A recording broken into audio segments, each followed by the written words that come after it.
What's up guys, welcome back to my channel. So for today's video, I am going to review and give you a live demo, sort of like my previous video on the Real Techniques versus Beauty Blender sponge, but this is actually going to be a battle of the same brand, Real Techniques original sponge versus the Real Techniques diamond sponge. Now these look dirty AF because I just used them, but I'm just gonna kind of give you guys a live demo. I'm gonna talk a little bit more about how I feel with the different angles and cuts in the diamond sponge. So if you want to learn more about it, keep watching.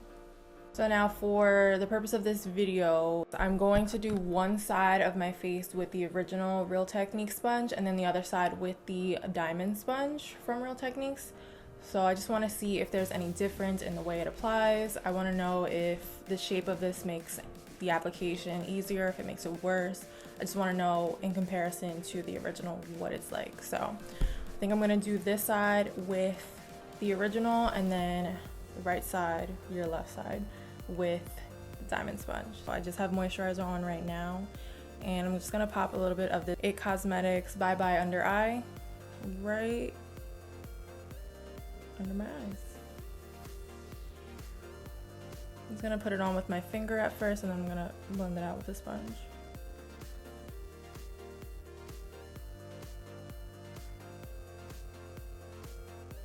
I'm gonna use the original. Just gonna tap that out a little bit.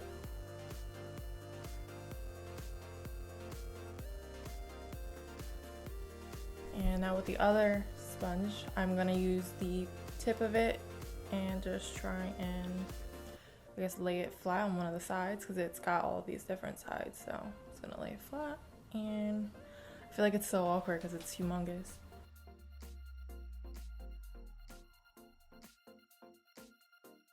Alright, so first off, it's definitely really weird because of the shape. It's huge, like in comparison to the original. I don't know if you guys can tell the difference, but it's humongous. And I feel like the shape of it just kind of makes it a little bit more awkward to get like really into this part of your eye. So moving on, I'm gonna use my Giorgio Armani Luminous Silk Foundation. This is the bomb. If you haven't tried it, I highly recommend. Just gonna do the usual and dop that around my face. I'm gonna go in with the original.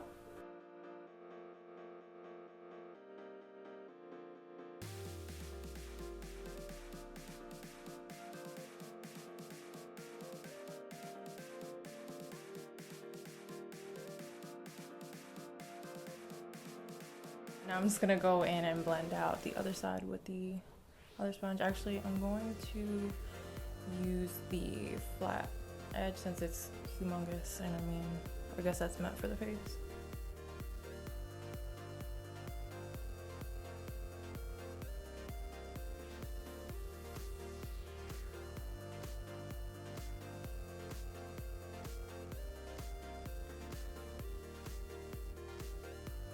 You guys can tell a difference in my face color. I think this foundation is actually a shade too dark for me. This was actually my summer foundation and we're like in the middle of winter right now. So if you can pick that up on camera, I'm not sure if you can. That's why, but it's alright, girl. I feel like since the diamond sponge is so humongous, it makes it really awkward, and especially with all the like different shapes it has to it, with all of these, you know, these cuts, that really makes it weird for me to get into the nooks and crannies of my face. It's not as easy as like a regular Real Techniques sponge, the original, or a beauty blender. But I could see that if you were in a rush and wanted to use this, this would be good because you can cover a lot of surface pretty quickly. But for me, I don't know. Let's continue on. I'm gonna do my concealer and see how that works out. So I'm gonna grab my Tarte Shape Tape, of course, in the color light medium, and I'm just gonna put that under my eyes and do the same thing, blend it out.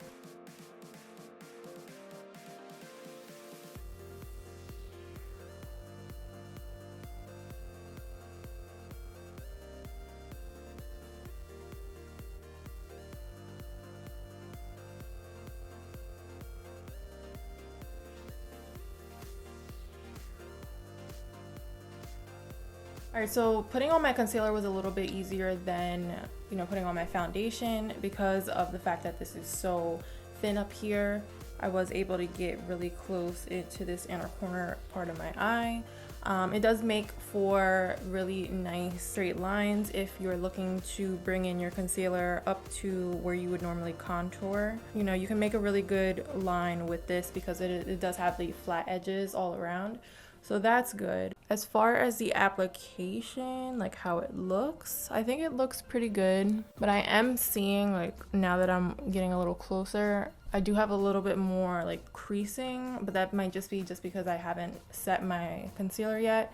I do feel like I have a little bit more creasing right under here as opposed to this side that I use the regular sponge with, because I feel like under like my lash line right here was a little difficult because the top of this is really flimsy. Like, it is good to get into the inner corner, like I said, but kind of going with the natural shape of your eye under here was a little difficult because you want it to go and do a certain thing, and it kind of like bends like this. I don't know if you guys can see, but it like bends away. Let's set the under eyes and see what happens. Just pop that under here.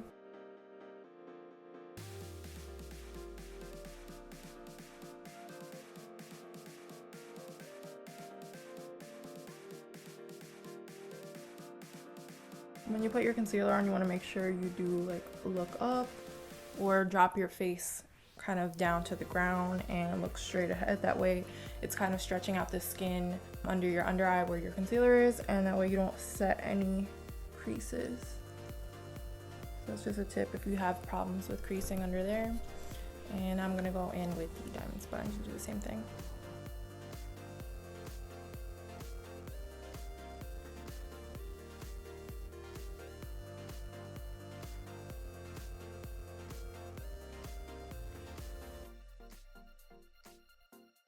But you see how it kind of gave me that really nice like sharp line right here, right under where I would typically contour my nose. That's good to kind of slim down your nose a little bit if you have problems with a wider set bridge. You can bring in your powder right up to where you would contour, and that kind of slims down your bridge even more. So I like the sponge for that.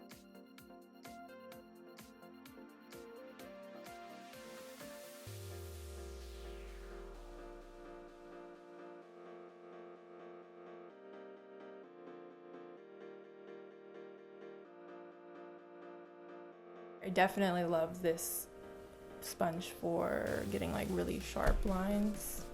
That's something you can't really get with a sponge unless you squeeze the hell out of it, so I like it for that.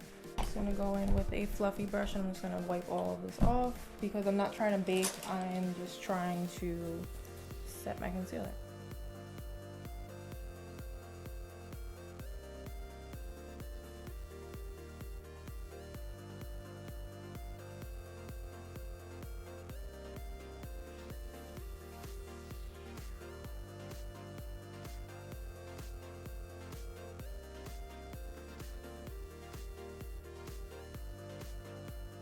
Now what I'm actually going to do is take a little bit of my setting spray and spray my sponge just to moisten it up again, and I'm just going to go back to where we applied those patches of powder and kind of melt it into the skin even further, and this kind of helps you get rid of that powdery look.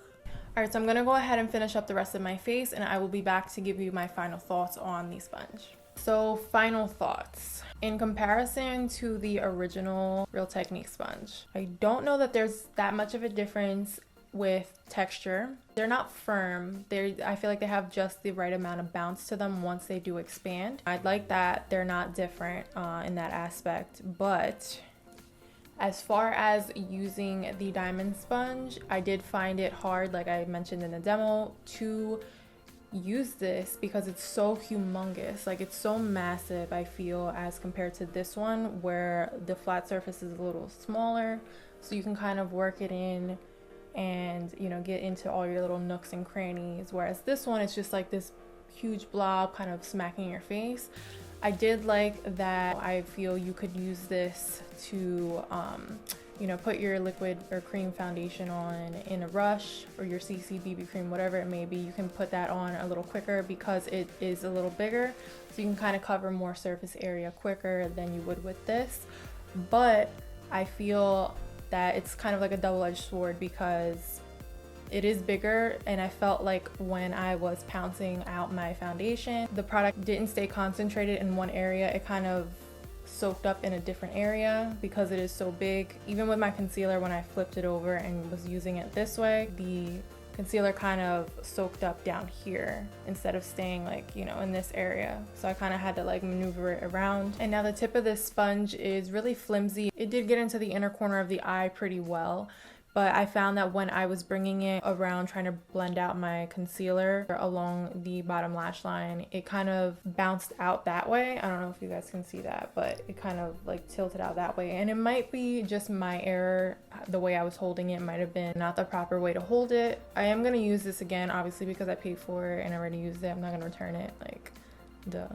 So I am going to continue to use this. I might find that, you know, different techniques or different ways of holding it might be better, but the one thing that I did absolutely love this sponge for was getting sharp lines. So like I said in the demo, I used like the flat edge right here to kind of come and get that really clean line right along the sides of the nose, and then also here on the underside of the contour. So I really did like it for that. That's really awesome to use this for. But I'm gonna try it out with different products, cream products, see if I get different results. When it applied much like the original, so there was no difference in the application and how my foundation looked afterwards, so that's good. I will link this down below if you're interested and want to try it out, and as always, you know, anything that I use in the video is going to be down below, so you can check out the bottom bar. I will link back to the original face off where I reviewed the Beauty Blender against the Real Techniques sponge, so you can check that out if you're interested. But that's it for today. I hope you guys enjoyed the video. Hit the like button, subscribe before you go, and I will see you guys in the next one. Bye.